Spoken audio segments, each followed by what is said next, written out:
All right. Well, welcome to News Talk. I'm Brandon Jones, Pops on Pop Culture, host of What's Your Story? And with me, as always, is the co-founder of the Global Dispatch, the editor-in-chief, and all outbreak news things guru himself, sometimes called the Worm and Germs guy, Robert Herriman himself. How you doing, bud? Great. A lot of stuff going on. Episode 2, here we go. A lot of stuff to talk about. It is. So let's, last week we started off with COVID stuff, but obviously there's no way to kind of ignore the landscape of things with George Floyd. And I was going to do a quick overview of that, kind of give people a little bit about what we actually know, not what's, kind of been thrown out there by some folks, and then kind of transition into my first topic. But right out of the get-go, we actually do have 2 autopsy results. So the first one kind of came back, did not give the sort of activists the thoughts that they wanted, basically referred a lot more to his heart disease, underlying conditions, and being in duress. And of course, the second one's come back and used the word homicide. So now we have pretty much what we expected to have, right? We expected to have something like that. That happens a lot in multiple autopsies. I Sure. mean, each side will get an autopsy and they differ. So Right. Not really unusual. Right. So I'd heard a term this week, and we get to the charges. Of course, Derek Chauvin was arrested. He's been charged. They've ramped up those charges and that kind of thing. So we'll get to that in a little bit later. But here I want to focus on a term I'd heard about. Didn't know much about this. Wanted to see what your thoughts are on this. I found this extremely interesting. So there's a term that's used. I heard this from Brandon Tatum. He did an interview with Dave Rubin. And he uses the term excited delirium, which is also called agitated delirium. Right. So this is a term that's used when an individual may have some type of drugs or chemicals in their system. And basically they can kind of have, and you've heard this before, right? People are on drugs, they have like superhuman behavior, right? They get really, really strong. Mm-hmm. They start doing things. And then, of course, when they crash exorbitantly more exponentially dangerous than before. Officers are supposed to be trained to recognize this. And Brandon Tatum, who's a former police officer, right, had talked about this as he recognized the entire scene this way. The autopsy results have come back, and clearly he had fentanyl, yes, and he had some sort of methamphetamine products. I'm not sure if you know exactly what the chemicals were, but no, that's what I heard. Mm-hmm. So he had some sort of things in his system. And the information I looked up on this is the excited delirium. It talks about that this is a test where they subjected they used males that are over 30. They used different synthetic drugs. And some of the symptoms that they found was elevated body temperature. Many subjects were found to partially be clothed or naked. They would actually strip off clothes to cool off. They would have elevated heart rates, profuse sweating, skin flushing, shaking or shivering, likely due to the elevated body temperature. Also strong associated with this is with some of the drugs that he had in his system: cocaine, methamphetamine, PCP, and other synthetic drugs. And 89% of the excited delirium cases were perceived to be under some sort of influence of either drugs, alcohol, or both. And it's important for officers to recognize these behavioral signs. Sometimes they will just be acting like they're the usual drunk. But these are patients that these are subjects, patients that could run into traffic.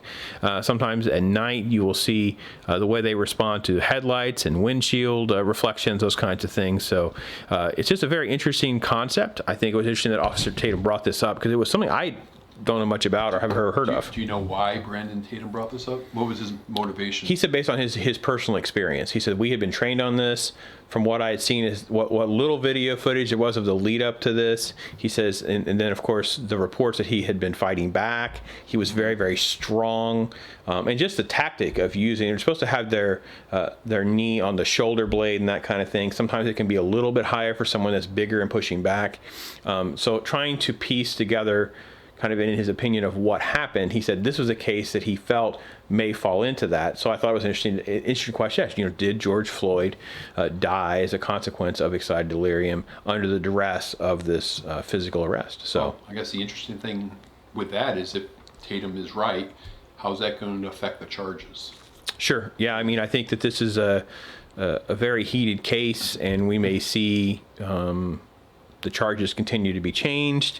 I think we've seen obviously the activists really trying to keep things down a very streamlined narrative. Now, have you seen anything that has been, let's say, Officer any of the officers, their, say, Facebook page, social media, anything that has referred to anything that would indicate that they actually are racist or had any sentiment against another race. I know a couple are minorities. One was Asian, I thought. One is Asian for sure. I think one might be Hispanic, but I could be wrong. So have you seen I've not found anything. I think the only thing I saw was the actual guy that's being charged with now second-degree murder.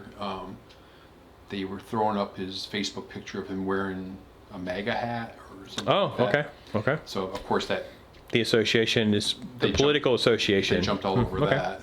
It was, or no, it didn't say MAGA. It was MAGA color. Make America White Again. Oh, okay. That's a pretty radical thing to have, though. So we make sure that we would fact check that too, because a lot of those things are doctored. Yeah. So I know there was a.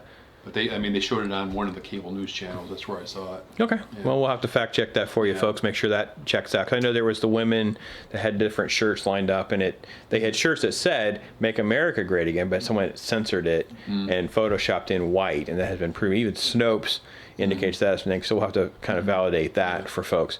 I think it's really important though that this investigation looks at the history of these guys though, because it kind of smells of, particularly the main guy, Chauvin. Chauvin. He may have a history of brutality. Right, and pretty much a long track record of some questionable, tactics, being physical when that was unnecessary. Definitely fits the narrative of police brutality, and at least raises the question. That is at, even though we've kind of drifted way into, protests and rallies that are more about race, the police brutality case obviously is something that definitely holds with pretty much everyone. I mean, you have everyone, all the stereotypes, the Rush Limbaugh and those folks that don't, get credit for this. They're like, well, of course this is inappropriate. Of course. So now we've drifted into a big divide, which we can get to later. But have you heard anybody talk about any effects of the drugs or anything like that either? I really hadn't heard much about this. So I was just curious if you had. No, and I suspect, particularly the media, are not going to touch that, because that's going to look bad for. It goes against the narrative. George Floyd. It goes against the narrative. Right. I honestly didn't put a lot into it either, just by looking at the video. I thought the video said it all, and I think most Americans believe that.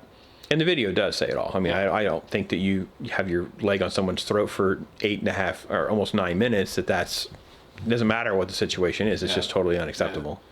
Yeah. So I mean, I just think I do believe, I'm kind of with the liberals on this, that you do gotta, these police stations need to do a better job of monitoring themselves. Sure. I don't think the federal, a lot of people are coming out saying we need this task force and this task force.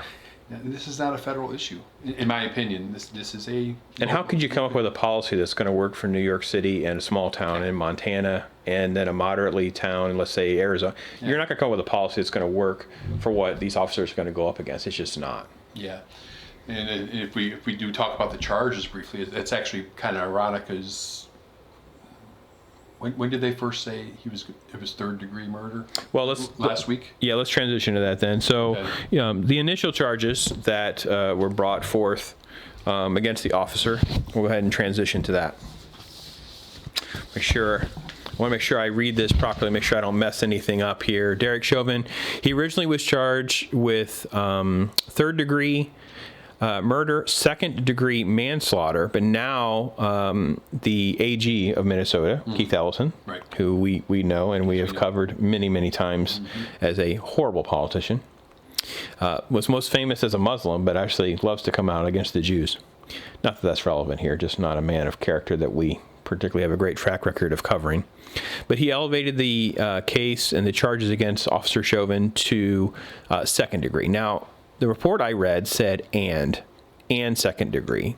So I'm not sure how you can be charged with third degree and second degree murder and second degree manslaughter. It's almost like he's throwing everything against the wall to see what sticks. And as I check with Minnesota law, and the question really is if Officer Chauvin walks, it could possibly be similar to the Zimmerman case, where they overcharge and they end up charging you for something that is beyond the scope of what the evidence can prove. And so, for instance, so folks, if you don't know how this works, second degree requires intent, right? So it would mean he intended to kill him, whereas third degree is more like malicious behavior, it's reckless endangerment, those kinds of things. Like and from the video, that is almost clearly, like, you could really make a case, and manslaughter is kind of like impossible to argue, right? We have a battery and assault case, turns into manslaughter. It's something that dies inadvertently, but through your carelessness, and that can be elevated depending on how you're shown as being malicious, which in this case, the policies kind of warrant that, and that leads to death. And that's where the third degree, the initial charge, came into play. To go to the second, it becomes very difficult. I'm not sure how we can show intent to kill him. Yeah, I think that's going to be the problem. I think that's why Ellison is saying this is going to take months and months and months before we get any result. And like I was saying, I did make this prediction last week to some people at work that they will raise it to second degree, and that's going to make it astronomically more difficult. And I mentioned the George Zimmerman case because I think that when they tried to go so far into that and try to apply intent to a case, that if they had charged the man with manslaughter and they stuck to that, I think it still would have stuck, even though there was a self-defense argument to be made, and it was clear that there was some physical injuries that showed he had been on his back and the back of his head and those kind of things. However, it still turned into a death. It still could have been charged on manslaughter, and I think that is way more likely. And I think we very carefully can examine other cases, Freddie Gray in Baltimore, the Eric Garner case in New York, and we see overcharging in those cases as well. And that's another reason why many of the officers didn't see jail time. I think we'll see that with and let me make sure I run through the other officers here too, because they do also face charges with aiding and abetting, second degree murder, as well as second degree manslaughter. So aiding and abetting, I think, is or auditing and abetting, depending on how you want to look at it. It's you're standing by and doing nothing. But is that enough? I mean, it seems like, again, a very difficult case that you're going to prove where that's not why he dies. So the autopsies are really pointing to underlying health conditions exacerbated by the arrest procedure, the physical contact, the pressure on his neck and throat. Okay, but intent is a different thing. It's like, I don't know. It's going to create chaos if this guy starts to walk with this much publicity. If he walks, what you see now is nothing compared to what we're going to see. I think it's going to be a problem, but I'm also interested. Where are they going to find the unbiased jury for this? I don't know how you're going to trial. Yeah. So that's where months are going to come into play. It's how you're going to get people, especially in the state. Yeah, and Ellison knows he can't screw this up. Oh yeah. And I think he was probably under a lot of pressure to up the charge too. I mean, people want this guy's hide. And then I can add another wrinkle, which I thought was just bizarre. I don't know if you saw this. Did you see that one of the things that came out of the autopsies, and I don't know if it's because it didn't get caught the first time or I don't know, but it came out that Floyd has had COVID. Yeah. I don't know if that's relevant, but I thought it was just weird that they would just, that gets legs in the press. Like, I'm like, what? Why is that relevant to anything? Who knows? Yeah. Yeah. I saw that too. I was like, okay. Yeah, I don't know. What does that mean? It doesn't mean anything. I don't think it means anything. As far as we know, he was never hospitalized. He never had any. I think he'd already recovered. Yeah, it was past tense, so he had it. So I assume there's antibody presence is what they were. What they were finding. All right. Well, I don't know. I think that it's all. We're just in a really strange place, and I think it's just a weird place and time, and it's hard to see a high-profile case get so national, because really it's since Zimmerman. I'm not sure these other cases have. They're always alluded to by the activists. I'm hearing different. The young man, his last name was Rice. Tamir Rice. Yeah, Tamir Rice, who had the BB gun, air pistol in his pants, and he reached for it right when officers were pulling up. And didn't stop, and so there's a lot more to some of these stories. That's what kept them out of the national attention, because it was like, wow, intent. You're charging these people with second, third degree murder. We start to, dispute over intent. Well, I'll tell you one thing. This is possibly the greatest lifesaver for people that are being stopped by the cops now. Yeah, the cell phones, the videos. Yeah. And we wouldn't have cases in many, and George Floyd possibly would not have. even have a chance to see justice for the family, because they went without any real charges, and that will be under investigation as well, as like why wasn't charges being brought and those kind of things for so many days afterwards. Now, do you know anything about before he was thrown on the ground? I haven't seen anything like that. I can't find anything that I can verify. Because he was actually being arrested for, from what I understand, yeah, the counterfeit money. Yeah. Do you really manhandle somebody like that? I don't. That's the Eric Garner case. Do you manhandle someone for breaking the city ordinance over selling cigarettes that are out of the pack instead of whole packs? I mean, it's like, why are we going to wrestle someone to the ground for this? Yeah. But again, it seems like, are there body cam, dash cam footage we haven't seen yet? You know what I mean? Because that's usually where some of these stories, these cases have shifted. It's footage that doesn't come out for 2-3 weeks later, and then it's released. We saw this out with Michael Brown. We find out Michael Brown never did do hands up, don't shoot. He faced charge, but all this came out so much later than the initial reporting that by then people already had their mind made up. The emotional charge was already there. George Floyd's easily going to be there. They can come out with something tomorrow that could spell a completely different story, and I'm not sure this will turn around as quick. I don't think so. I mean, because we do have that footage of the knee on the neck. I mean, that kind of says it all, right? Yeah. Yeah. Because what would warrant that? Nothing warrants that. Nothing warrants 9 minutes on your throat with 3 other guys standing there. It's just crazy. You already had him down. Yeah. I mean. Right. It's different than the Arbery case. The Arbery case, when we finally see the videos, we see he was doing certain things. He starts to validate a story of what the other 2 guys were saying. And then you see an actual struggle for a weapon. Standing in front of the muzzle of the gun, struggling with it, is not going to end well for you. Like, you should never, ever even point your gun at anyone or yourself, even accidentally. Like, you are asking for it, a horrible, horrible result. So what did you think about the other 3? I mean, they are culpable, right? Do you think? Yeah, but I don't know the charges, and I didn't get to read the Minnesota law to understand how aiding, abetting, all those kinds of things fit in. Well, because there still is a language of intent with elevating those to second degree. I wasn't even asking about the legal, just the professional, moral aspect. They're just awful human beings to be complicit with watching someone get murdered in front of you. I have no idea why you need to watch someone be held. First of all, I don't understand why we need to hold someone down. Once you have them zipped up and they're essentially restrained, why do we need to keep them held down? You have tasers, you have different restraints that you can use. If these 3 are somehow proven to be inadequate, or there was some other element to the story, then you call for more people. This is why we have you guys. It is incompetent at best. It is culpably negligent, clearly. But there is no reason to believe that they are all innocent of any type of guilt and being sort of like accomplices in this man's death. No, nothing would warrant that. Were they fired? Everyone was fired pretty much. That had happened, I think, very quickly. And I think that also was another reason why charges might not have been brought right away, is there could be a sense of sweeping things under the carpet. I don't know that for sure. That is my opinion. But a lot of that will come out as things are investigated. We'll know who talked to who, what was being done. Documents will be dated. Things will know. Things will come to light and we'll know. But until then, it's a lot of just speculation. Yeah, a lot of the things that have happened, at least in my view, during the George Floyd incident and post George Floyd, really opened up my eyes concerning police.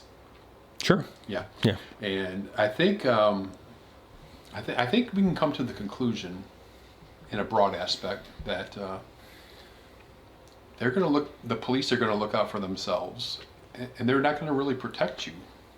And you can see that by these riots. And let me try to make my case. I can remember back in 2005, during Katrina. Mm-hmm. After that, Katrina came and went, and then there was just mass looting and all that. Sure. Chaos. 250 New Orleans cops bailed. Mm-hmm. They went AWOL, basically. Mm-hmm. And it ended up being like 50 of them got fired after investigations. I think that police should be more than giving out traffic tickets and stuff like that. That is their job, is to protect the public, protect the property. Mm-hmm. And I think they did a very poor, obviously a very poor job. And I would hear a police chief say, well, I can't put my officers into harm. Well, no, that's where the taxpayer money is going to, is Right. so you can protect the public. You're supposed to be in harm. That's why we've also spent millions of dollars for equipment and training. I think I can also give some of the police chiefs and departments cover where some certain governors and certain politicians are telling them to stand down, and that has been a contributor to some of the riots and the looting as well. However, I couldn't agree more that the police officers tend. I go back to an interview I had done on the Liberty Underground show with Alex Snicker and his group, and Greg on that show brought up the itchy trigger fear. We're giving them this fear. They see these cases, the Minnesota case where it's just a traffic stop gone bad, right? The person was reaching for something, they thought it was a gun, he fires and dies. Okay, so you end up with these fears and trauma and almost PTSD of all these different cases over and over again. And now you have these riots where some of them, this may be the first time they've been experienced. I wrote about today, this young kid, Brad Ayala, I think is the kid's name. 16-year-old teen. It's an Austin protest. You can see him on this embankment. The police are back a bit, and you see him standing there. And then you see this police just fire, and it's just I included both because we don't know if it's the beanbag round or a rubber bullet. Hits the kid in the head, and he just falls down, passes out. And you wonder, well, why are you even firing? They're not moving towards you. Why do you have such an itchy trigger fear to even react this way? Then you see others where the police cars are being attacked, and they're like, well, I don't want to be a part of that, right? And you see them start trying to speed away and hit someone, and we've seen just chaos breaking out in these situations. Yeah, I just don't think they're doing their job. And I think it really makes a very strong, probably even for people on the left, how necessary the Second Amendment is. Oh yeah, because you're on your own. Did you see the stats on guns? May had a gun record of 1.7 million gun sales, and 40% of that was new gun owners. All right, so that makes my point then. Yeah, right? so Tim Pool, credit for that. Okay, yeah, but I mean, that's crazy data. Because I mean, Americans are watching this, and you can listen to the people on cable news, Joe and Mika. I know you love to hear them, and all they're doing is ragging on Trump about it. But the truth is that most Americans are looking at this and saying, "Oh my God, they can't get this under control. What is wrong with them?" Amen. And I'm going to have to protect myself. Yeah. I honestly believe that. Yeah. Rooftop Koreans, man. Yeah. We're having back. So if you don't know what rooftop Koreans are, obviously the 1992 riot, the famous one with the LAPD, you'll have all these looters and rioters moving around Los Angeles, and you had this one area where this Korean business owners were on the top of their roof with rifles protecting their business, and no one came. There was word got out fast, like, whoa, they have right, don't go that way. So it really proved that the private business owners could protect their own, and it become like a viral thing back before we had the camera phones and the internet the way we do now. Yeah. And I think that we are. And we've seen this in certain populations. We've seen people have a gun, and I know there was a video I watched where the guy got out of his vehicle with the gun, fired, and people ran away from his business. It was just crazy. It's like, well, these are just a bunch of kids, these are whatever. And I think we're looking at just more violence is begetting more violence is the problem that I see. Yeah, and speaking of the rooftop Koreans, I think they had something very similar in Philadelphia too. Oh, okay. Business owners on top of their buildings. Yeah. I thought I saw that. And they gave them a nickname too, I can't recall. Okay. I know a bunch of them try to break into a gun store in Philadelphia. Boy. The guy was there with the AR and shot one of them. Yeah, you're not gonna. They scattered. Yeah. So I'm just saying, I'm not promoting violence, but I really believe that a lot of people who may have been down on the Second Amendment, they may have bought a gun, but they won't tell anybody. Yeah. Yeah. Folks, it is obviously a sensitive time and topic that we're diving into here, but we'd love to hear from you. You can leave your comments, share, and like, however you see fit, and kind of let us know what are the pieces that we might have missed or gotten wrong to talk about next time. So appreciate you tuning in.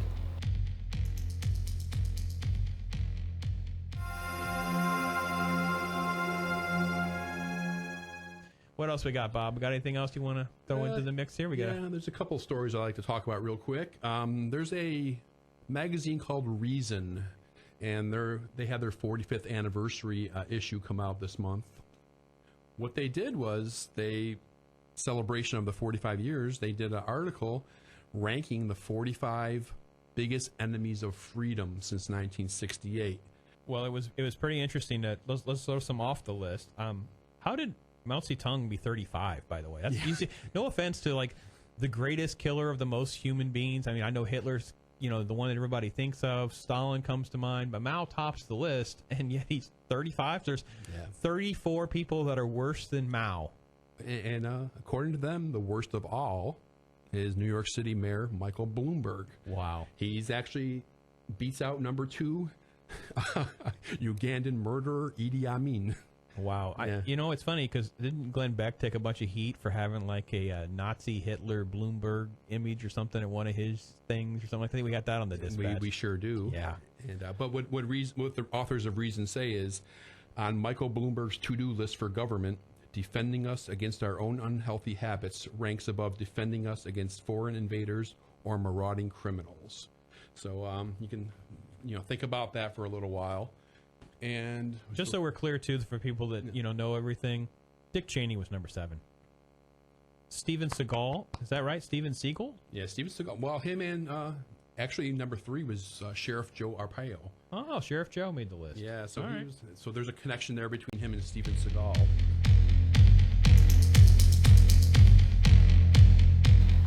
All right. Well, we're News Talk. Brandon Jones, Robert Herriman. Hi.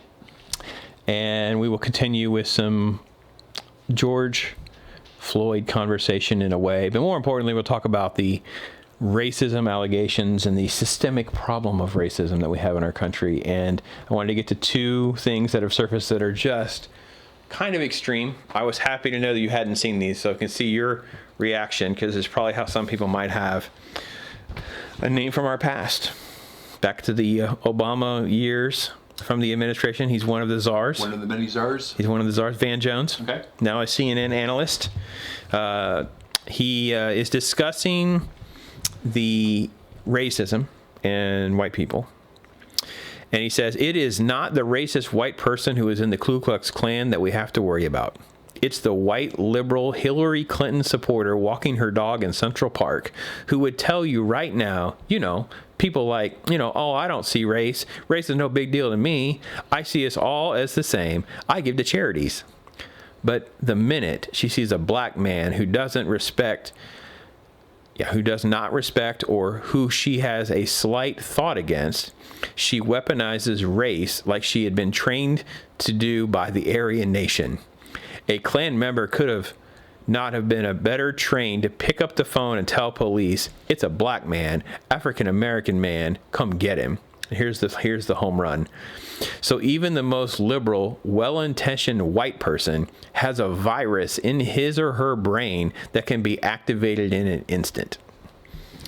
How you feel about that? Do you have a virus in there that you can be activated in an instant? Be trained as though you were trained by the Aryan nation itself. Well, let me say, based on what you just read, yes, some of the stuff early on in those paragraphs, I don't think Van Jones was that far off. She's talking about Karens, right? Isn't that kind of like the definition of this new Karen thing that everyone's talking about? The white, liberal, leftist woman with the bob cut who wants to throw antics and be offended at something for everyone else's. And, she wants to just prove that she's woke enough, right? She wants to, virtue signal. And I mean, he gets a little wacky toward the end, but I think the first paragraph or so, he's not that far off. And we saw this, right? We saw this, the sports announcer, his last name is Palmer, right? So it was go riot, go pillage, and then it was at his house, they're climbing the gate, and he's calling the cops, and he's been called out for the hypocrisy of all that. And it was like, wow. Well, I did see a story of a progressive type newspaper, I can't remember what city it was in, and they were all promoting the rioting and all that, and then all of a sudden the rioting came to their Oh, right. It's office. California. Yeah, she's in the basement. She had to hide in the basement as they pillaged the newsroom, basically, of this small sort of, I guess, internet-based progressive news outlet. Kind of, think of it as like a startup version of Young Turks. Yeah. And this woman was basically running it or whatever. A handful of employees. Yeah, like maybe 5 or 7 people, and she has to, and she could not believe that they were coming for her. And this is a story we're hearing a lot, right? Well, I guess they think they're immune. Yeah. Well, right. No. Do you think that all right, let me say it this way. Do you think that the desire to be woke enough and all of that. Is there anything on the right that's an equivalent to that?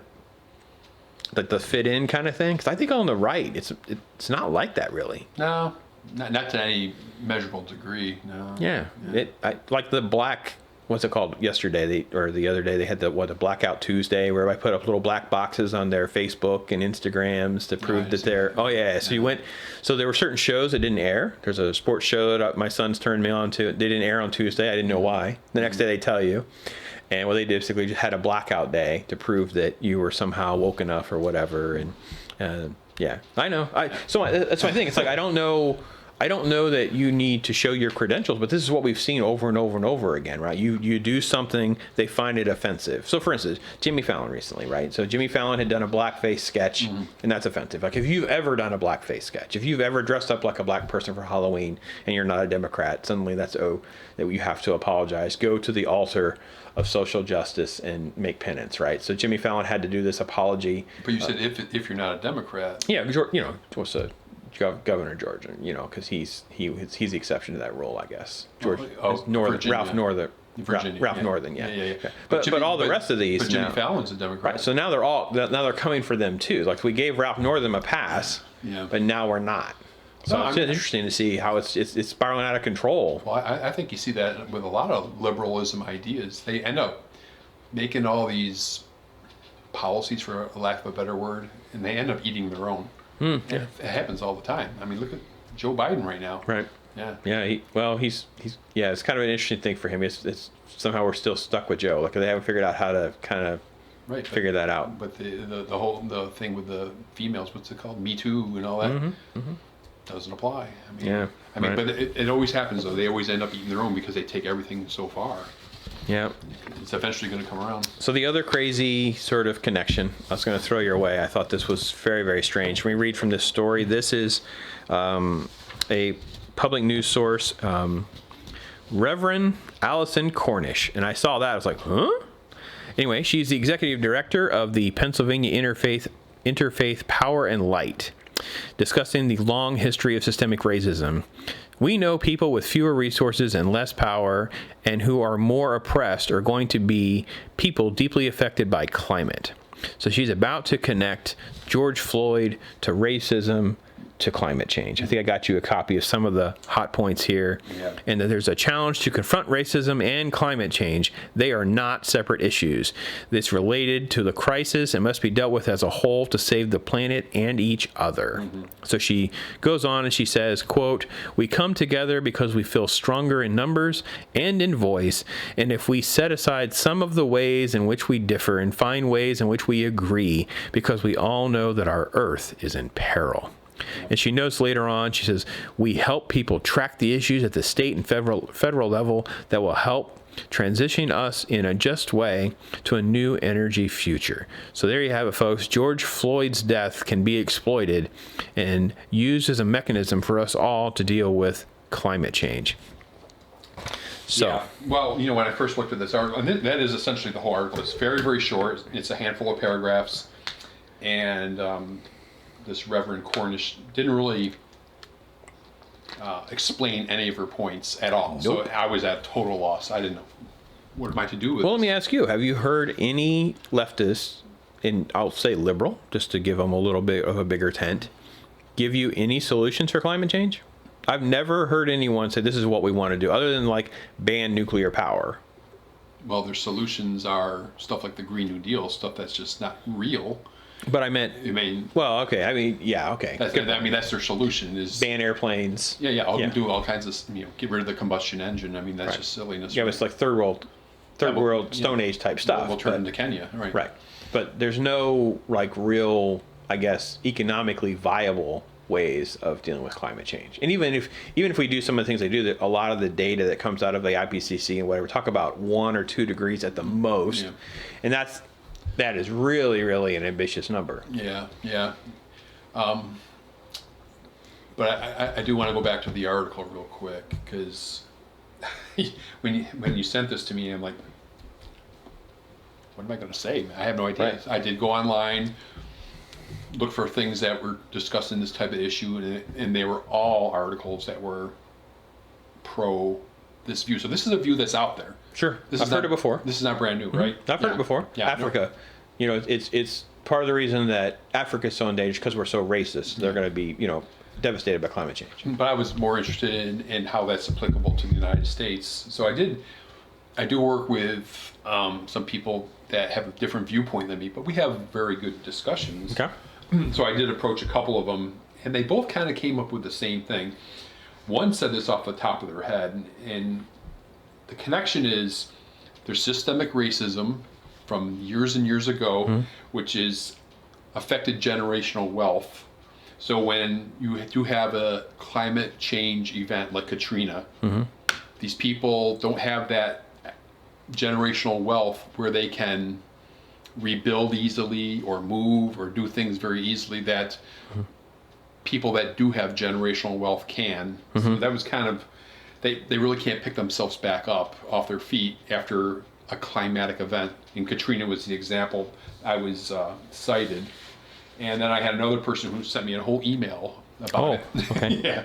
And she went over a lot of different things that didn't really apply too much to this, but said we already discussed that climate change creates extreme weather. Extreme weather displaces people, and those who are of lower SES Like social classes? are economics, you know, right? Right. Social economic classes may not be able to evacuate as easily. They also do not recover as easily. So that's the main. Okay. Those are the answers that kind of jibed with each other because I asked them both Right. individually. I still don't find a connection. I don't find a connection. Yeah. I mean, I think I understand if you truly believe that climate change is coming, it's going to create these different issues. You're going to see the need to move away from, let's say, shorelines or where food could be more plentifully or be grown, that you may be much more economically limited to make those transitions. I mean, you know, you're less likely to handle increases in your electric bill. But it's into racism. Well, now, if you go by their definition of systemic racism, because it's built into the system, right? So Yeah. that's why we have more. There's a cause and effect perspective that I think the right and the left don't share, right? We see, you know, more poverty among, they use this, you know, black and brown people. So therefore, it's a systemic problem. Everything comes back to that systemic problem, right? So that's the core of it, and it's almost like a there has to be a certain religious belief to get there because the stats don't show that out in every single capacity. You find it in sort of the way they look at it would be, you know, because you have this many poor people, they're going to be less likely to handle any change, especially climate change. So we see it with hurricanes, right? They're less likely to be able to move to a motel that's further away out of the path of a hurricane, those kinds of things. So that's what they're basically trying to connect. That's kind of the long connection of dots. Right, but that poverty doesn't necessarily equate to racism either, though. But it's because they believe that because the system is racist, that's why so many more of these people that are poor are black or brown, use their phraseology. And it was interesting that one of the guys I talked to about this, I was like, wow, how'd you really pull that off the top of your head so quickly, you know? And it was like, oh, that's all they talked about in college. Oh, interesting. So that's where education system, huh? That's where he got it from. Yeah. I did not know that either. Yeah. All right. So. Yeah. All right. Well, some different topics and perspectives of the wake of the George Floyd death and the tragic situation going on, connecting racism to a virus in our head and to climate change. So so hang with us as we try to dive a little deeper into a few other topics.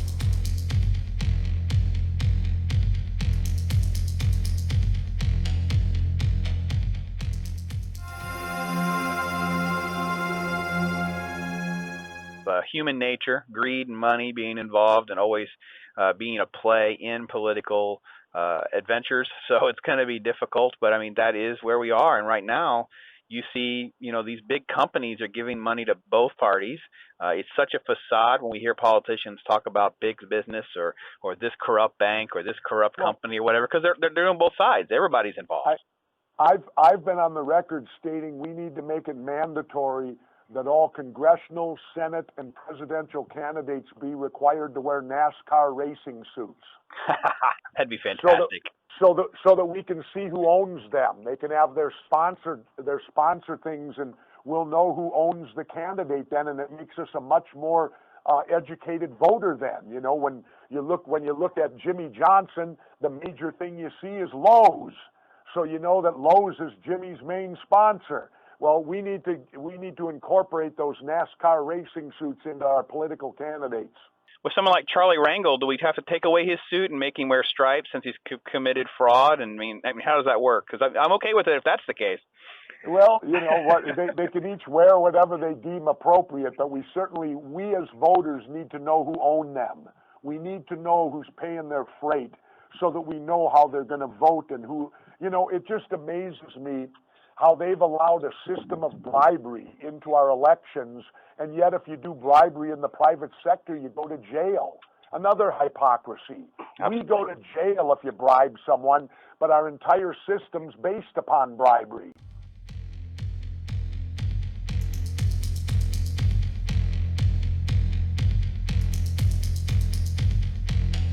All right, I'm Brandon Jones, Robert Herriman. We're News Talk. We're discussing some different topics, and one that we've kind of skirted around a little bit and come back to, we really wanted to dive into, is the incredible consequences and shocking consequences of the pandemic, the lockdowns, the isolation, and we're seeing this now track in other data, death tolls from suicide and drugs and alcohol use, those kinds of things. I think it was funny how you listen to some people discussing these things on the surface, and they pointed out, I think on the Joe Rogan show at one point, how they left liquor stores open, but they canceled AA meetings. Mm-hmm. It's like, well, way to go there. That's not going to end badly for anybody.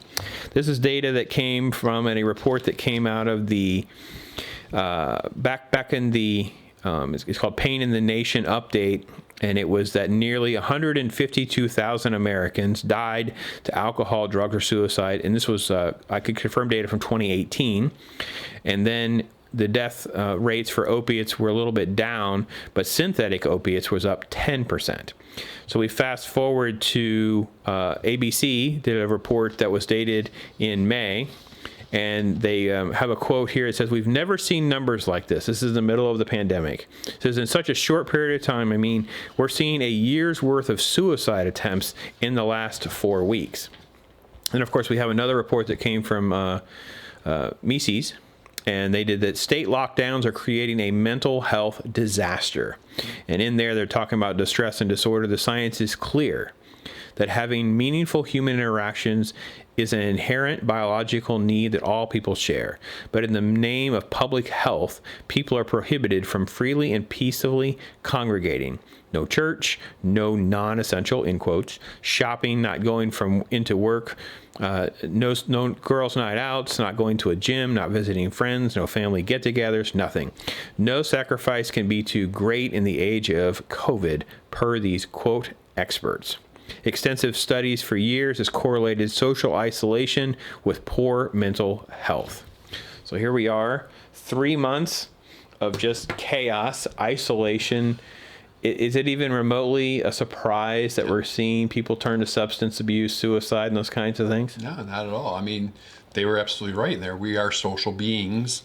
And I've heard one person describe it as everybody has a third place. Yeah, that's right? true. A third place, that's right? A great You have your way to home, look at it, right? You have work. For you and I, it may be church, or for others, it's some other kind of social place. But there's a third place, and you were stopping people from doing that. And the other issue is, if you don't have people working, what are you doing? Well, right. I mean, look at the trouble you're going to get yourself into. A, you're going to be worried about taking care of your family. I have no doubt that issues like pornography probably shooting through the roof during that time. Right? Pornography, yeah, sure. Yeah, I mean, well, YouTube numbers are through the roof, right? We've already seen the data on YouTube. People were streaming all sorts of things. The ratings have been incredible for these because no one else to do, so they're all sitting home watching TV. They're on social media. They're watching YouTube. So stuff that they talked about, right? So you got alcohol, drugs. So you mentioned pornography. I mean, it's people are looking for something. Remember, there's also no sports. This guy didn't really mention it when they covered these reports. They didn't talk about sports, but my son had turned me on to a couple sports shows, and it was just fascinating hearing people just kind of freaking out a little bit that they didn't have anything. So they were used to football, basketball, not only watching, but playing themselves. Like, you couldn't go to gymnasiums and play. Their friends, these little tiny circles. Mm-hmm. Everyone's connecting through Zoom. I mean, we did a virtual NFL draft. I mean, we're just in a time where the consequences to this on human beings is not going to be good. Yeah. And along with this comes the depression. He doesn't really get into the data on depression, anxiety. But a lot of that stuff also has to contribute to these suicides. Sure. No doubt, right? So, yeah, there was nothing. And this is going to be, when the virus is come and gone or does its thing, this is still going to be sticking with us for... I said 18 months. Yeah. I told my wife and I were discussing it last night, and we were discussing the depression. You know, we're not going to have divorce statistics. We're not going to have maybe abuse statistics for children. We're not going to have data for a long time of how bad this really is. And to think that we left liquor stores open and then took away any therapeutic mechanisms to help alcoholics cope with not drinking. So here's the temptation 24/7. You're isolated, have nothing else to do. But by the way, here's a person that can help you. And what was the justification for that? I didn't really dive deep into that, but I know that basically the premise of that story was that was not under the essential umbrella that you and I have talked about, even on this show, was about what's essential and not essential, the haphazard judgments that were made, particularly in California, where Governor Newsom was just making up stuff. Like there wasn't even direction and guidelines from CDC or any of the health agencies. They would just decide, well, this is the only thing. You know, Michigan, of course, where she's like shut down a Walmart where you can only sell the food side of the store, you know, wrap up the seeds so people can't even farm and have I mean, there's so many crazy behaviors that we're going to see consequences for quite a while. Not just the economics of jobs and all that, but just the consequence of, you know, people now suffering with, as they said, isolation creates horrible mental health consequences. Yeah, I'm going to still have to research that because I need to know why liquor stores were essential. I need to know. I don't know. If you didn't give people their booze, I'm not sure how things would have broke out. Would have been crazier. You know, why would a liquor store be essential? The church wasn't. Well, the church wasn't. Yeah. Yeah, that was brutal. Brutal. So let me ask you, because to me there were two camps of how you responded to the pandemic. Well, I guess there's three. There was this element where people would drift into their darkest places, suffering from distress and depression, anxieties. There's people that use the time as a chance to take on hobbies and challenges and things. I saw people, different forms of at-home exercise videos. My wife become a quasi-chicken wrangler and farmer at home, and so different things for different people. Then I think there's a third phase of people who just, you know, did nothing, was couch potatoed, and they're really not particularly positive or negatively affected by that. So, what do you think most people fit into that category?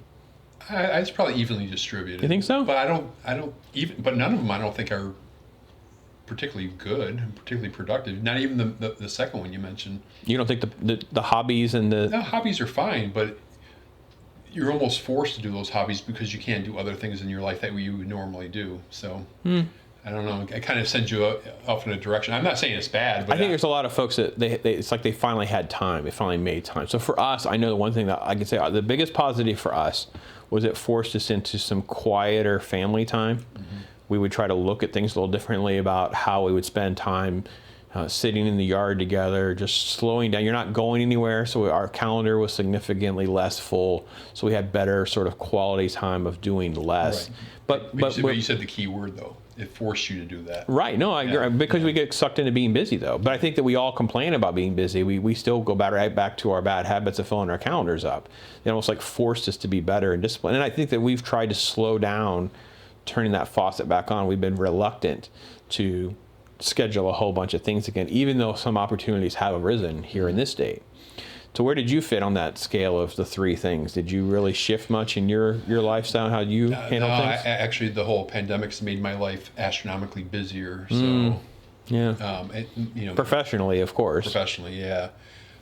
The worm and germ guy, if you're following at home. But no, I mean, it affected my wife. She stayed home, but ironically, she took it as a vacation.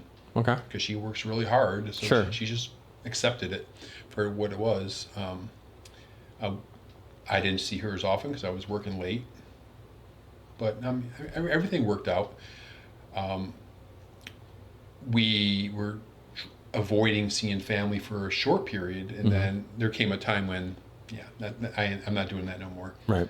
And I just took the right precautions when I went to see my mother. But seeing my daughter and her family, we just went about our life. Right. No. Yeah, we did the same thing. We kind of figured out what our circle was going to be, and that was kind of how we approached things. And then we would gradually figure out how to work this into the situation, work that in the situation. And I think that when I view all of the family, some of them just responded in different ways, like we said. My daughter, of course, because of the schools being closed, did a lot more homeschooling, but I think it gave her a greater appreciation of doing that more than she even had. I think she had more of a desire to do it, but this gave her that face-to-face benefits of, this is what I can do, reaping the rewards more directly. So she's really, really take home a positive from that. I would say that I think that, some of them talk about reading more, again, hobby type stuff. Like I always kind of wanted to do this. Now I have time to do it, was kind of a theme that I would think that it fit the backdrop of that hobby category I was coming up with before. Right. And you did classify that as a category, but I would suggest to you that there's probably a lot of people that thought they were going to do that. Like I said, well, I think the third category is couch potatoes. And they ended up being the couch potato instead. Yeah, no, I agree. I mean, you could have that. And I think about things all the time, and I never get around to them because I become a couch potato. Yeah, and this was really almost like addictive reporting and data, because you were seeing things happen. You were getting there was so much raw meat to find. Like you could watch foreign doctors in Italy and UK telling us stuff in January, February, and you were seeing stuff in New York City, and you were watching all this unfold, and that's where it fed into the fear. We have to shut down, because you were feeding all the negative, but there was no proportionality with that. Like even New York City, right? We talked about how it was so concentrated in the city where these subways are relied on so much, but you go into rural New York, that wasn't the case. People are feeding that. And that's where that one category, I can see people just riddled with anxiety and depression, and just almost like a compulsive need to have this. Well, I got to say, the situation that's happened in the past week has been much more disturbing to me than coronavirus has been. Sure. I agree with that. All right. Yeah. Well, definitely something to talk about, think about in your life, folks. We'd love to hear from you. If you have personal stories to share about that, some testimonies, some things that maybe you did during this time as well, good, bad, or ugly, or maybe there's a fourth category that I didn't even mention. So feel free to hit us up and let us know.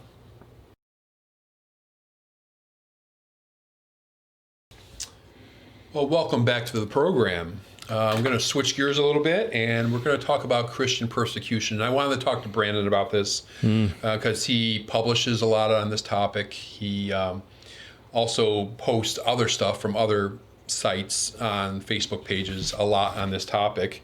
And it's a topic of a lot of interest to me also, particularly from the U.S. perspective. But we're going to go overseas initially, because there's been a lot of articles about. And this is probably a country that most people may not think of being a lot of Christian persecution worldwide. You're going to think about Saudi Arabia, places like that. But I'm talking about India. And Trump was there recently, and apparently a lot of Christians were... They were disappointed, right. Sure. And so what's going on in India? And is the arrival of Modi the reason for this? Because he's a strong Hindu nationalist type guy. So he's been not just Christians, but he's also been very, very brutal to Muslims. Yeah, so I think that, North Korea and Iran have kind of rested atop the Christian persecution list for the last several years. China is one also that has just been kind of a horrible place for people to exercise their faith. India's kind of come on the scene in the last couple of years, and I would definitely say you're right that the leadership there in India, I make sure I get Prime Minister Narendra Modi. Yeah. So he, the Hindu sort of an extremist, which is a term that you'll see on the internet sometimes, is just that. There's a lot less tolerance of any of the religious minorities, which include, as you mentioned, Christians, Muslims, and a very small number of Buddhists, and then even atheists. Sikhs. Yeah, Sikhs.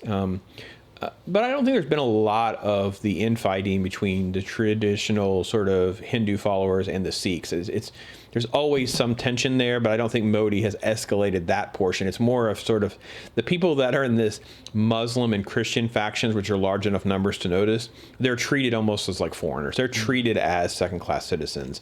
And what President Trump was criticized for, and I try to get some of the data, and I post a lot from persecuted.org. I have a great relationship with them. They do a lot of great work. And you know, Trump had a great visit in the end of February, and people were very excited about the opportunity that he'd go there and he would at least speak on this. And that was not the case. He did not speak on this. And one of the Christian leaders there, his name is Joseph Diaz. He's the General Secretary of the Mumbai-based Catholic Secular Forum. And he said persecuted Christians had great expectations, but Trump lost the opportunity. And he was speaking with the UCA News, and I got that there. And you know, he responded with some questions and just kind of said they were internal matters and that kind of thing. So he really dodged it. And basically all President Trump did was he wanted to talk about trade, and he stuck with that. And what did they want? I think they first wanted to at least bring awareness to it. So one of the things that President Trump brings, whether you like or hate him, if he discusses a topic, it becomes a topic that the media talk about. So if you start bringing up Christian persecution in a country, then at least the press has to talk about it. And the awareness alone can help leverage people in the community to make changes. And that's what they were really hoping for. And if anything else, it's kind of a swaying move to allow for more of the freedoms that they had. Like, it was definitely a lot freer of a society to exercise your faith, let's say 5 years ago. That's for sure. Mm-hmm. Yeah. So we now, when we see Christian persecution around the world, it really differs from what we see in the United States. So we see it in northern Nigeria, and we're talking bloodshed, Pakistan, India, some of these other countries. But, you know, I once had a conversation with somebody and talking about Christian persecution in the U.S., and it's not that, at least not yet. Right, not the violence and all that, but there is Christian persecution in this country. Sure. How would you describe it? And now, the one example I always think of off the top of my head, because it was very disturbing to me, was there was a mayor of Houston, Texas, who wanted to approve all the sermons in that city of all the different pastors. Sure. That's a form of persecution, in my opinion. But we don't see the violence. But what do we see in the U.S.? So, under the First Amendment, you have the right to exercise your faith. And there's sort of a free speech and freedom of religion attack and sort of a back and forth efforts in different states and different things. So in the Houston case, one of the more extreme efforts that was squashed very quickly once it went public, that he was basically going to filter through all these sermons to see what was appropriate. We see a lot of lawsuits. There's a couple of really big groups here to attack Christian expression of faith a lot from the atheist perspective. So the American Atheists and the Freedom from Religion groups, and they file a lot of lawsuits. So we see a lot of attacks and regulation on putting up nativity scenes, Christmas expression, especially on public land, in front of a courthouse, in front of a Capitol building. There's a new lawsuit that's happening right now, just got refiled again in Indiana. It's a small county. They always have this nativity scene, and the atheists have joined together to file some sort of lawsuit to say, no, you shouldn't use. If you're using taxpayer money, taxpayer property, you're basically kind of condoning it as the faith, and that's against the Constitution. So these they win some, they lose some. There's been some where the big crosses are landmarks, and a lot of those have been removed from these lawsuits. Like, it's somehow easier to get things removed. But there may be people watching who will Sure. say, well, that's not really persecution. You consider that under the umbrella of persecution. I think this is a lot of this sort of like trimming around the edge of what we see. And you asked, what was regularly what we see a lot of, and that's where we see a lot of attacks on nativity, crosses, Ten Commandment monuments, a lot of these things that take down things that connect people to the large Christian faith as a bigger community. The other thing we see a lot of has to do with the connection between, I would say, Christianity and the pro-life movement, where you see a lot of censorship, people getting arrested for sort of a rally or trying to speak to anyone around abortion clinics or a Planned Parenthood facility, people actually getting arrested or seeing jail time. I think we've also seen some, it's kind of tough because it becomes almost like a freedom of conscience argument rather than just persecution per se. Like, I'm not sure I would find this kind of on persecuted.org, but it would be a case where there was a medicine that the people didn't feel comfortable using, and this was in Massachusetts, and they used it as a way of saying, well, it's against their religion, so they were trying to argue to take custody of the children away. We actually have had a couple of cases against homeschooling for religious reasons. Here in America, people have said, well, this is my faith, and the state has come in and tried to, say, no, you're not doing this, you're not doing that. So these are the kind of things where there's constantly a lot of pressure. I'm not sure I'd say persecuted. We do see a lot of things too with like kids in schools being told they can't have their Bibles out, or being told that they can't have this type of Christian organization, rally, or clubs. Most of those cases get thrown out. They lose, or they get thrown out. Right. So, I mean, and I think that goes back to my first point. When people ask me, like, there's no persecution in the United States. And, it's just different. Right, and not in the same form. It's not that violent But form. it's because of our Constitution. Right. But do you see things progressing that way? I would tell you that most evangelicals and a lot of religious groups, especially in like the Catholic communities, things like that, they have already experienced enough at that sort of high level. You have California, for instance, you have a women's group that lost their ability to advertise on the side of a bus, or they will say, well, you can no longer have your church service in this particular building because now we're going to, the taxpayer money is going to buy the building, so you're the first to go. So I think that, I'm not sure that we're at jailing. I would say that there has been cases where we are also seeing with the gay marriage stuff, we saw people being forced out of business through lawsuits, right? So we're seeing some of that kind of stuff, which again, is a line between the battle of Christian being able to practice your faith versus freedom of conscience. And I think that's a very fine line. Both are protected by our Constitution. Most of these countries that we talk about, they don't have any of these protections. They're literally, it's a free-for-all. They're a religious minority. I would say that we've had Americans that have gone overseas and gotten themselves in trouble with how they behave in an environment where that's not acceptable. You're a religious minority. You can't do those things. We've had people who have been jailed for very minor things by our standards, but in a country like Iran, for instance, it is hardcore in Iran. North Korea, of course, handing out a tract or a flyer can land you in jail, put your life at risk. So I think that there's a lot of persecution in like different scales. You're more likely to get arrested in Pakistan and just spend years in jail than you are to die. They're not interested in making them into martyrs. But like North Korea, you literally move very quickly into like a death penalty zone with some of your infractions. And I will say, for whatever reason, our government has been very good about monitoring what happens in North Korea with the Christians to get them out. So if they are an American citizen, or if there's a way to exercise some sort of diplomatic pressure, we've done well. But in other countries like Nigeria, President Trump and others and previous presidents have not spoken out enough. We just kind of don't do anything about a country that's basically on fire with Islamic terrorism, basically.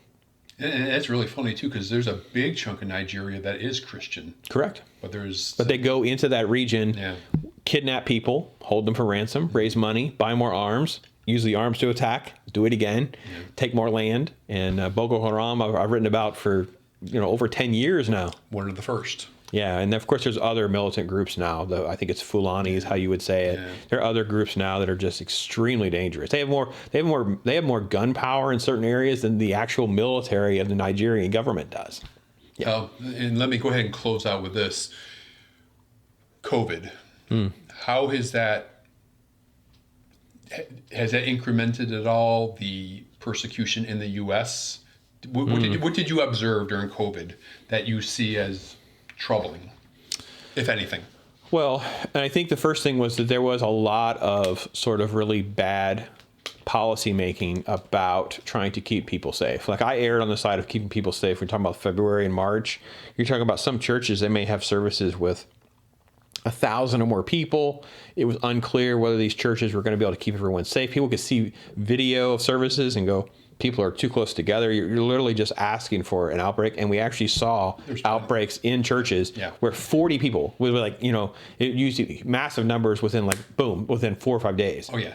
And people actually published a lot about that stuff because they wanted that word to get out. So, and a few people died. So once people died, there was really no hiding that this was going to be a major talking point for a lot of folks. So sadly, there was also a lot of pastors that kept trying to test the water, right? It'd be different if you had a small church and you were like, listen, we can socially distance. We only have 50 people. We'll spread them out in this room. But you have people who had 1,000, 200, 1,000, 2,000 people services. And it was like, well, we're not going to be, how are you going to move 100 people? We're looking at your video. You can't, one guy got himself arrested. I mean, so you end up just kind of making the situation worse. But it was interesting to see the government very quickly want to shut churches down. Like you say, we were talking about last segments and other times we talked about liquor stores were essential and different things were essential, but people exercising your faith, which is protected by the First Amendment, there was a lot of pressure to make sure we shut that down as well.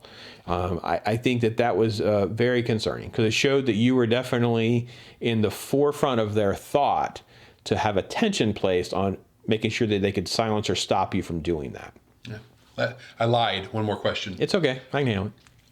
How do you grade DeSantis on this? Slow getting to it, but particularly the church issue, the religious issue. I think he did okay. Some of the city ordinances, I wasn't real keen with how they were being handled, but I don't know that I can blame DeSantis. I don't know enough about it because I don't know what he never called it non-essential. Right. Right. So I mean. I think as far as I know, I don't think he ever was an issue here in Florida or anything like that. He was a contributor. Some of the local ordinances where some of the issues were with acting too slowly or too aggressively, things like that. In certain parts of the state were better and worse than others. Lied one more time. For viewers out there that'd like to learn more about Christian persecution in the U.S. or around the globe, where could they find more information? Well, they can email me, and I use the Global Dispatch at Gmail, and you would just put something in the title there so I know that it's from you and that you want to ask me a question. But again, you can go to our Facebook page there. The Dispatch still gets a lot of that. The Tampa Dispatch has some of that now. We've been working out with a good partnership there to put over some of that information. Alliance Defending Freedom sends us a lot of stuff. Liberty Counsel sends us a lot of stuff. Again, persecuted.org has great stuff on this topic, as well as working with some of the other Christian groups that just really cover not just persecution, but all of these different topics and things like that. So people, and again, folks, I am a believer that we should be able to navigate everyone exercising all of their faith. I'm not, and I'm make some of you mad maybe, but I'm not opposed to having a nativity scene right next to the Jewish display at Christmas, right next to Kwanzaa. That's fine. I would rather see all of the displays than having the one taken away. I would rather see more expression and more freedom to express rather than censorship of it. All right. There you go. And if you want to learn more about this stuff, please check us out at theglobaldispatch.com, tampaddispatch.com, or any of the other sites that Brandon talked about. We'll link to them below if you want to learn more about this very important topic.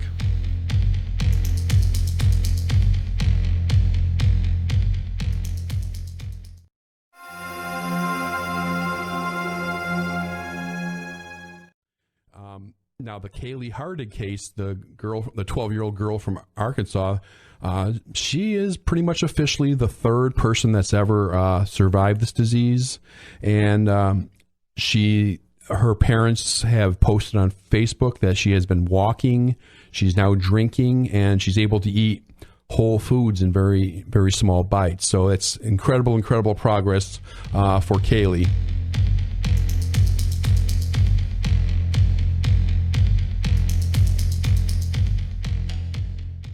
All right, we're going to be back in News Talk. Let's talk, Bob. Bob, we got to talk about brain and amoebas. They're back.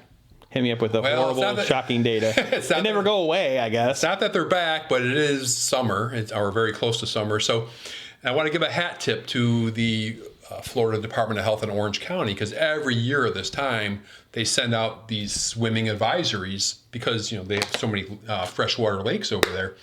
And it's really, it is important. It's a relatively rare disease, right? There's been 145, 150 since 1962, but it's almost always fatal.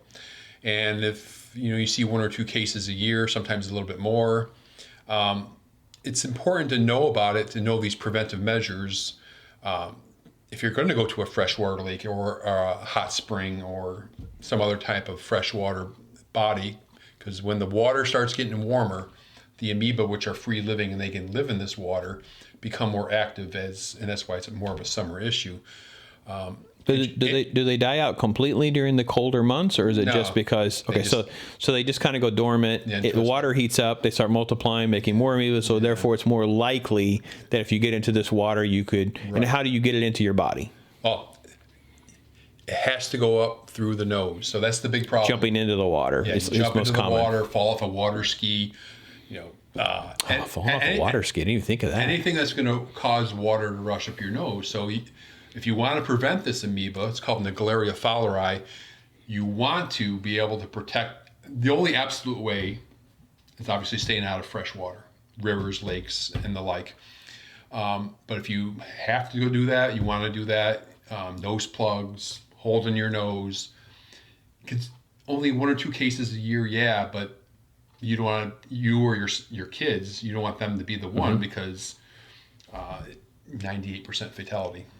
Is there, well, let's just go to this. What is the symptom that you would experience first to know that you have enough concern about you or your child that may have this? Well, I mean, like almost all infectious diseases, the first symptoms are always usually very nonspecific, right? Fever, a lot of nonspecific symptoms, but you're going to start headache. Headache's going to be really brutal. And this is a key point for parents. If you take your child to the ER, they have this blinding headache, and the first thing the doctors are going to think is meningitis. And this is a form of meningitis. It's a parasitic meningitis. And they'll do a spinal tap, and they're going to see nothing in there because there won't be bacteria, nothing. And they won't be known to look for it because it's pretty rare. Florida is probably the best place for hospitals concerning this stuff. You definitely want to tell the physicians in the ER that you were swimming in a freshwater body of water. And if they're going to do a meningitis test, could they test for this as well right up front? So they just ask them to do it? Could you say, listen, I know that you're going to test for that, but I know there's a remote chance they got out of this pond or whatever. Well, yeah, if you tell them that and they do have symptoms and they do a spinal tap, they will check for bacterial meningitis, which will be obvious, viral meningitis, but they will probably also look at it under the microscope for this amoeba. And like I said, if you're in the state of Florida, state of Texas, for example, we're very well attuned to this parasite because we've seen the most cases over time. What is treatment like? How do you can you do anything? What do you do? Treatment's got to be pretty rapid. We've had 4 survivors. So 4 out of roughly 160? 150 or so, yeah. Wow. 4 survivors, and the bulk of them have been between 2013 and 2016. Actually, the first survivor in like 35 years was the second dispatch radio show that I talked about. Yeah, so it goes back a lot of years. What they'll do is there's still considered an experimental drug called miltefosine. You want that pretty rapidly. And they're going to give you some other stuff, some antifungal, some other types of drugs like that. And they probably will cool your body down too, right? There's some success with this. There's been some survivors that have gone through this. There's one survivor who went through this regimen, and because he started so late, 8-year-old boy, he did have permanent brain damage, but he did survive. That's really the key, is letting them know. And the good thing, like in the state of Florida, for example, and in other states too, there's a company that makes this drug, miltefosine, and they're based out of Orlando. Right. And they've kind of started a consignment program with a bunch of emergency rooms. Tampa General, Orlando hospitals, Lakeland Regional, especially those ones where all the lakes are at, where they basically give the drug to these hospitals so they don't have to contact the CDC. Right, you won't have a delay. Yeah. And it's already available. So, so that's really, really good news. And you can check out more about that at Profunda.com. That's the name of the company that does it. They're based right out of Orlando. So they do a consignment program in about 22, 25 hospitals around the country right now. Yeah. But yeah, it's something you definitely don't want to go through. I've met many of the parents of that lost children to this at various conferences, and yeah. The worm and germ guy. Outbreak news today. Check that out. See what Bob's done. He's had a lot of coverage on this. It dates back for years. So we'll try to make sure we hit some links there for you to make that easier for you to find.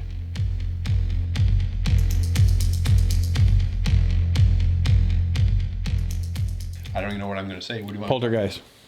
I had to do a retro review of Poltergeist. Okay. You remember the last time you seen it? Like 30 years ago. I can't Wonderful. All right, folks. Well, this week was a fun week. Still no movies, by the way. We're hopeful. As of tomorrow, I guess we're allowed to have them in Florida. I don't know what we're going to have.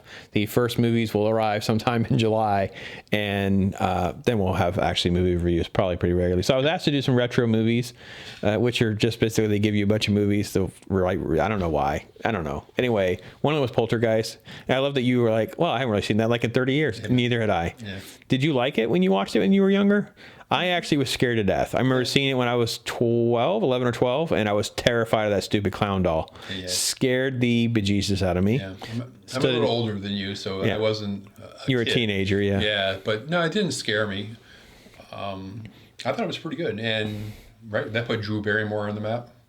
No, she's not in that movie. Oh, she's not? No, you're thinking of some of her other work. You're thinking of something else. Oh, okay. Yeah, that's not it. For some reason, I thought she was in that. No. That little kid is culture. that kid is someone else. So that's not her at all. So, right. No, it was good. It was all right. I watched it again. I actually liked it more than I thought I would. It's one of these, like, it's one of the many movies from this era where it's a Steven Spielberg movie that he didn't actually direct. He actually was involved with all the storyboard development, get the story done, but he was under contract with Universal.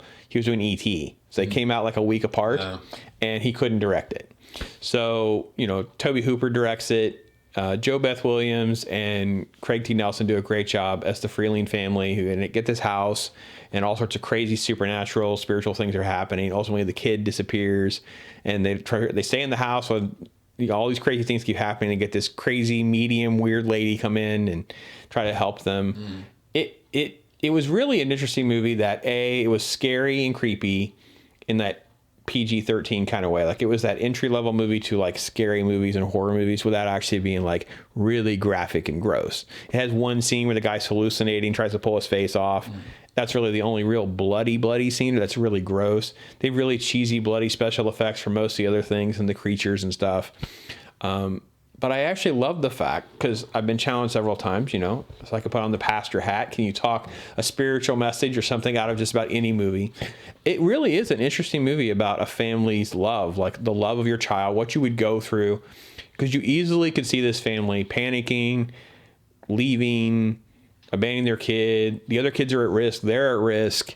And it's just not. It's a fairy tale about this kid's love and love for them and love for mom and kid. And it's constantly being teased all along the way in the midst of this crazy horror movie kind of thing. What I liked about it most in watching it again, I had found this out as I was doing my research to write the review, was they built a special stage for the scene where the mom is being attacked by the spirits. So it's like moving her up the wall to the roof. They built a special spinning set. So it had to be coordinated in time for her to be moving while the camera and stuff was catching. Very ingenious stuff for 1981. It was really, really, I guess it won a lot of awards for editing and sound and special effects and all that kind of stuff. And I can see why in hindsight watching it again. So you were 12 years old? I was 11 or 12 when I saw it, and I was creeped out by the clown. I have clown issues, and I didn't know it was coming. I didn't know what was happening, so it spooked me a lot. Yeah. Yeah. The first time we ever went to a movie theater, I was 12 years old. It was 1975. Jaws. And I remember going home, and I was afraid to put my feet over the edge of the bed because I thought the shark was going to get me. Like the bed was the boat. Well, it's good to know, because I was also traumatized by Jaws. Were you? I was 6, and my aunt would take me on her dates, and they had like $1 movie theater. So Jaws stayed in the theater for so long, or had been re-released again. And I remember I was 6. I remember closing my eyes. I remember stooping down. I mean, to this day, I remember doing this. And I remember my mom being so mad that she had taken me to Jaws. I didn't want to get in the shower. I didn't want to be in the bathtub. And we didn't have water. I was growing up in Indiana, so there wasn't like a lot of pools and lakes and things you were allowed to really be in much. So Now I really didn't want to do it. I didn't learn to swim until I was about 9, and I credit Jaws for that. Yeah. I credit Jaws for that. So just to go ahead and close out with this question, what's the next retro review you're going to do? I actually have kind of a quasi new one, but the next retro one I have is the Clint Eastwood classic Western, possibly my favorite Western of all time, Unforgiven. Yeah, so it's good. Good movie. Yeah, it's right there with Pale Rider. Those are two just incredibly classic films. So maybe I'll just do them both, because I can watch Pale Rider again too. They asked for Unforgiven. We'll do both. But I actually doing the new Hellboy movie came out, and it was just awful. So I actually haven't finished the end of it, but it just reminds me that you should really write a villain and make you even remotely care. I'm not even sure the villain is like dismembered. And that's that when they put her back together, it's when she'll become evil and take over the world. But she's still not together. And we're like 30, 40 minutes into this, and it's just an awful situation. It's just not a good movie. Poltergeist, on the other hand, entertaining, way more than I thought it would be, held up better than I thought it would be, and enjoyable for what it's worth. And, a good entry-level film for kids to be scared a little bit. So, pop culture. Pops on Pop Culture. There it is. So I'll put the link there. You can go to my YouTube channel and catch that. So, there you go.